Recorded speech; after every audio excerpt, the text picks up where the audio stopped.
네.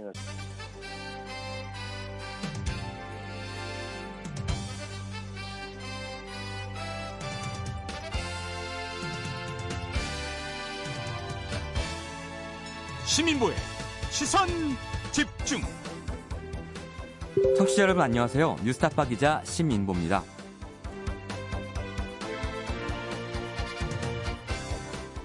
전쟁 등 비상사태가 발생했을 때 국가가 국민을 강제로 일정한 업무에 종사시키는 걸 징용이라고 하는데요. 일제강점기 때 일본에 강제로 끌려간 우리 국민이 수백만 명입니다.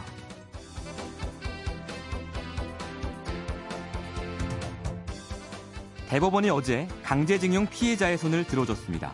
일본 기업의 배상 책임을 인정한 거죠. 무려 13년 8개월 만입니다.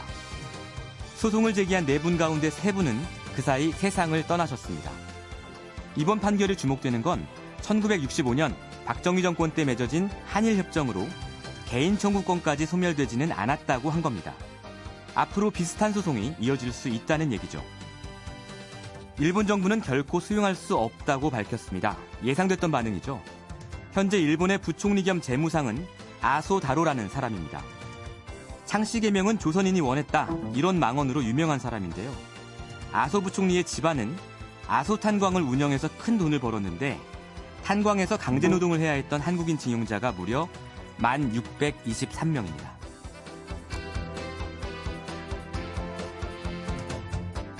오늘 시선집중에서는 어제 나온 대법원 판결에 대해 살펴보겠습니다. 방송 들으시면서 좋은 의견 문자로 보내주십시오. 문자번호 샵 8001번, 짧은 글은 50원, 긴 글은 100원의 비용이 들고요. 의견이 소개된 분들에게는 커피 쿠폰 드리겠습니다. 10월 31일 수요일 시민보의 시선집중, 광고 듣고 시작합니다.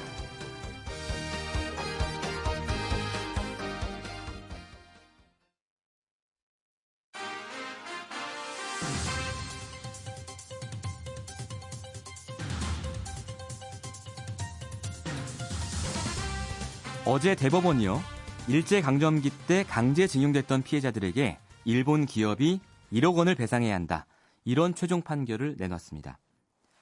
이 소송을 제기하셨던 이춘식 할아버님의 목소리를 잠깐 들어보죠. 오늘 와보니까, 대법에 와보니까 나 혼자니까 내 마음이 슬프고 내가 초조해요. 같이 너희 이렇게 살아서까지 참고 돌아가셨더라면 마음이 안 아픈데 슬프고 서운해요.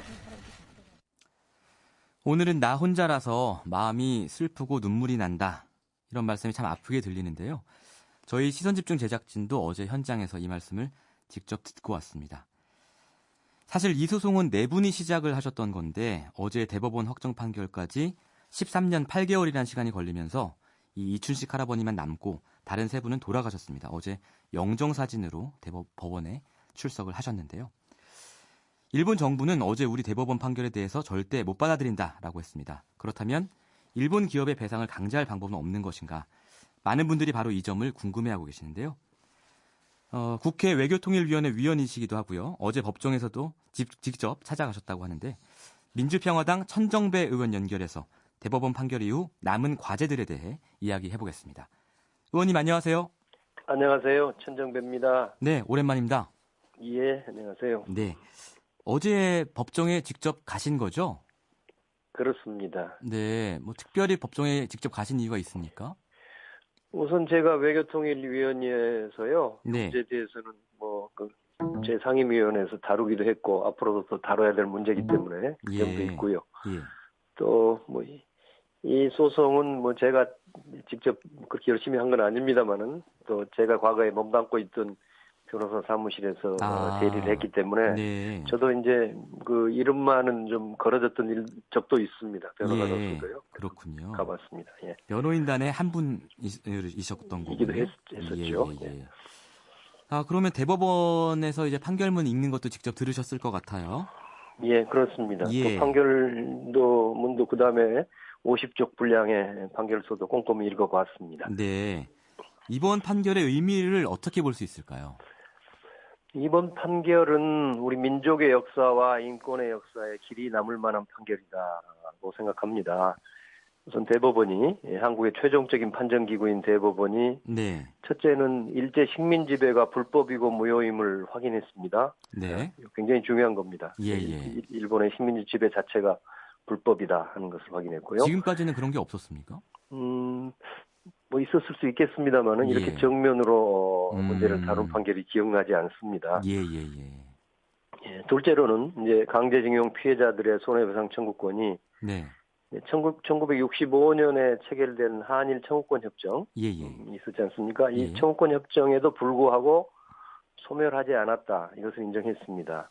네, 이것은 강제징용 피해자뿐만 아니라 뭐 위안부 피해자라든가 또 무슨 간도 대지진 때 학살당한 조선인 피해자라든가 이런 네. 다른 식민지 인권 피해자들에게까지도 적용할 수 있을 것입니다. 네. 어제 제가 그 현장에서 판결 직후에 피해자 측 관계자 한 분이 이렇게 말씀하시더라고요. 네. 이제 국격이 제대로 섰다. 아. 정말 감명 깊었습니다. 그랬군요. 해방 후 70여 년 만에 예. 대법원이 국격을 바로 세웠습니다. 네. 자, 그러면 앞으로는 어떤 절차가 남아 있는 건가요? 피해자가 일본 기업으로부터 배상을 받기까지는 어떤 과정이 진행이 좀 돼야 되는 거죠? 예, 판결은 그 자체로는 종이에 씌어진 글씨일 뿐이죠. 예.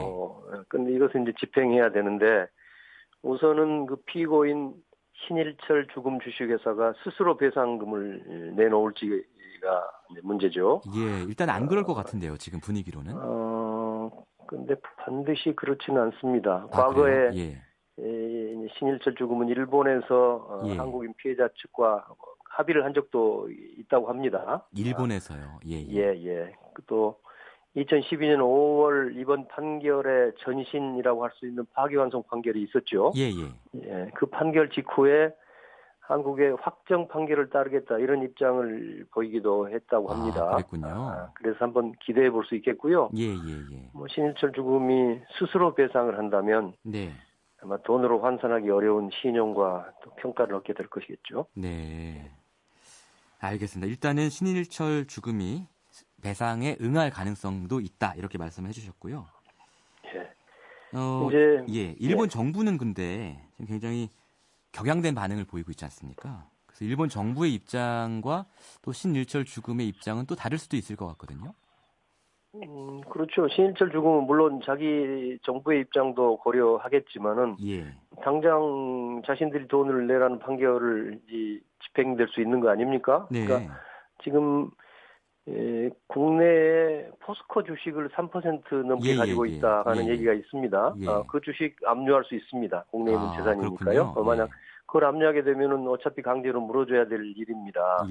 또 앞으로 한국 내에서 어떤 기업 활동을 계속 하려면 언제든지 이제 압류의 그런 공포 속에서 있어야 될 테니까 아마 스스로 이제 그 돈을 내는 것이 그럴 가능성도 있다고 봅니다. 일본 정부는 이 판결이 나오기 전부터 상당한 이제 반발을 예상하고 예고해 왔지 않습니까? 그렇습니다. 그래서 무슨 청구권 협정에 분명히 반한다. 또 우리 대사를 불러서 이제 항의하겠다. 이런 또 국제사법재판소로 가지고 가겠다. 이런 이야기를 하고 있죠. 저는 일본 정부와 또 양식 있는 일본인들에게 이렇게 얘기하고 싶어요. 이번 판결을 꼼꼼하게 읽어보고 논리적, 법리적으로 반박을 해보아라. 이번 대법원 판결 50쪽인데요. 13분의 대법관들의 깊이 있는 논의가 담겨 있습니다. 합리적이고 논리적이고 인권과 법치의 원칙에 매우 충실하게 돼 있어요. 또 그 13분 중에서 2분의 대법관은 반대 의견, 결과적으로 일본에 유리한 의견이 됐습니다.마는 반대 의견을 내기도 했고. 근데 그 반대 의견도 아주 그렇게 전면 부정하는 건 아니더라고요. 아니죠. 그러니까 한국 정부가 한국 정부가 배상하라는 거죠. 그것은 그 의견인 것이고, 결국은 일본 신일철 죽음에 대해서 판결 돈 물어줘라 하는 데는 반대했으니까요. 그런 의미에서. 그리고 또 다른 세 분의 대법관은 외교적 보호권은 포기됐지만 청구권은 남아있다. 이렇게 한 의견도 냈습니다. 그러니까 제 말씀은 대법관들 간에도 다양한 의견도 있었고 검토와 토론이 깊이 있게 있었다 하는 것을 입증하고 있는 것입니다. 네, 그래서 그만큼 깊이 있는 토론이 이루어진 결론이다. 이런 그렇습니다. 말씀이시죠. 또 예. 일본 법체계와 우리 법체계가 비슷하니까요. 예. 뭐 일본의 관련 판결도 저도 읽어봤습니다만은 네. 중요한 것은 일본이 흥분을 가라앉히고 네. 우리 정부하고 또 피해자 측과 차분하게 소통하고 토론하면서 협의할 것을 제안하고 기대해 봅니다. 근데 이제 법적으로 법리를 따지면 이제 의원님 말씀이 충분히 일리가 있는데 일본 정부 입장에서는 이미 이제 강경 대응을 예고한 상황이고 또 국내 그 정치적인 요인도 여러 가지로 작용을 하지 않겠습니까? 예, 예. 그렇기 때문에 이제 예. 일본 정부가 그렇게 고분고분하게 나오지는 않을 것 같은데요. 예, 그것은 그렇겠죠. 그러나 근본적으로 이것은 이제는 일본 정부하고 문제는 아니죠. 예. 어쨌든 우리는 강제 집행을 할 수 있는 상황이니까 네. 국내에 있는 재산이 없다면 또 일본에서도 집행할 수는 이론상 있겠는데 아마 예. 그것은 현실적으로는 외국에서 다시 네. 일본 집행 판결을 받아야 되는데 아마 일본 정부에 기대하기는 예, 어려울 예. 것이고요.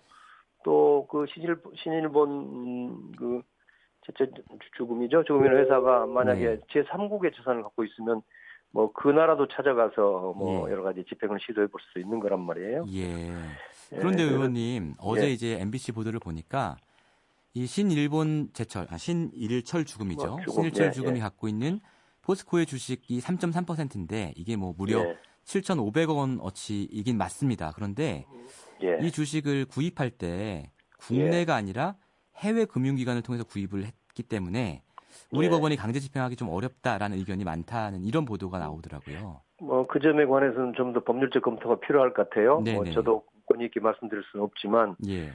주식이라는 것은 이제 포스코라는 그 기업 자체가 한국의 기업이기 때문에 네. 주식을 어떻게 샀느냐도 중요하겠지만 예.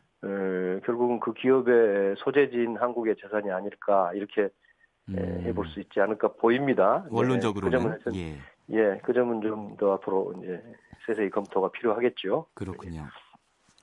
그리고요, 이제 일본 정부가 아까 이제 국제사법재판소로 이 문제를 가져갈 수도 있다 이렇게 얘기를 했는데요. 그럴 예. 경우에는 우리가 어떻게 대응을 해야 되는 겁니까? 네, 우선 국제사법재판소는 강제 관할권이 없지요. 그러니까 우리 정부가 동의를 해야만이 가는 겁니다.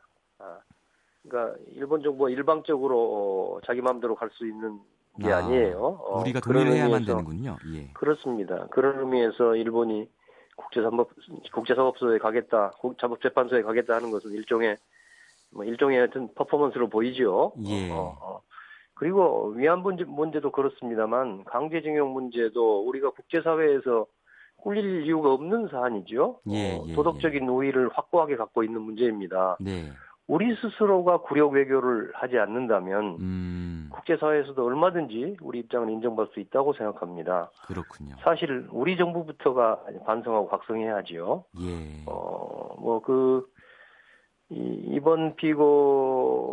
이번 원고가 된 분들, 이춘식 할아버지 등등의 네. 분들은 뭐 한 20년 가까이 이 문제를 가지고 소송을 해왔는데, 예. 길게 하신 분은 한 25년째 하신 분도 있어요. 그렇군요. 예. 25년. 이분들이, 그러니까 그동안 정부에서, 박정희 정부에서 박근혜 정부까지, 네. 이 일본에 대해서 지나치게 쩔쩔매면서 네. 피해자인 국민을 돕기는커녕 일본 편을 들어왔습니다. 그러니까 누가 가해자이고 누가 피해자인지 거꾸로 돼버렸단 말이에요. 예. 근데 그 정점에 박근혜 정부 당시에 재판 거래 의혹이 있지요. 예. 근데 이제 현 정부도 소극적이기는 마찬가지였어요. 네. 그래서 이제 대부분의 최종 판결이 내려진 만큼 정부가 이 판결대로 입장을 확고히 정리하고 일본을 설득해가는 자세를 가져야 할 것입니다. 정부에 대해서도 지금 따끔한 소리를 해주셨고요. 저희 이번 판결에 대해서 정말 많은 분들이 지금 관심을 갖고 문자를 보내주고 계신데요. 이런 분들이 많으시네요. 1419번님. 저희 아버님도 강제징용 광산에서 일하시다 오셨는데요. 정말 죽기가 더 쉬웠다고 할 만큼 힘들었다고 합니다. 또 2009번님께서는 저희 아버지는 남양군도라는 곳에 갔다 오셨는데요. 이번 기회에 보상이라도 받을 수 있을까요? 돌아가신 지 35년이 됐네요. 이런 의견 보내주셨고요. 3218번님은 이분 60세 된 막내 아들이랍니다. 제 부친도 큰아버지 대신 일제징용 탄광에서 고생이 많으셨습니다. 살아계셨으면 107살. 전 얼굴도 모릅니다. 저희는 법적 청구권도 없습니다. 그러나 이번 판결은 저로서는 큰 의미가 있습니다. 보상은 없지만 그냥 아버님 영전에 조금은 덜 부끄럽네요. 이런 그 사연을 보내주고 계신데요. 의원님, 이렇게 많은 분들이 사실은 직간접적으로 연결이 되어 있습니다. 일제 강제징용 피해와. 그럼 지금 이건 말고도 이렇게 많은 피해자분들이 있고 현재 13건의 강제징용 소송이 심리 중이지 않습니까? 그렇다고 합니다. 예. 그럼 영향이 있을까요? 이번 판결이요? 그럼요. 제가 첫머리도 말씀드렸습니다마는 이 판결은 다른 강제징용 사건은 물론이죠. 뿐만 아니라 위안부 피해자라든가 또 다른 그 일본의 식민지 지배로 피해를 받은 분들, 뭐 간토 지진 당시에 학살된 조선인 피해자도 그런 이제 논란이 되겠습니다만은 이런 식민지 인권 피해자 전반에 적용할 수 있는 법리를 담고 있단 말이에요. 그래서 지금 말씀하신 분들 뭐 돌아가셨어도 상관없습니다. 상속인이 있으시니까요. 지금이라도 소송을 내면 될 것입니다. 알겠습니다. 오늘 말씀 잘 들었습니다. 지금까지 감사합니다. 민주평화당 천정배 의원 말씀 들어봤습니다. 오늘 감사합니다. 고맙습니다.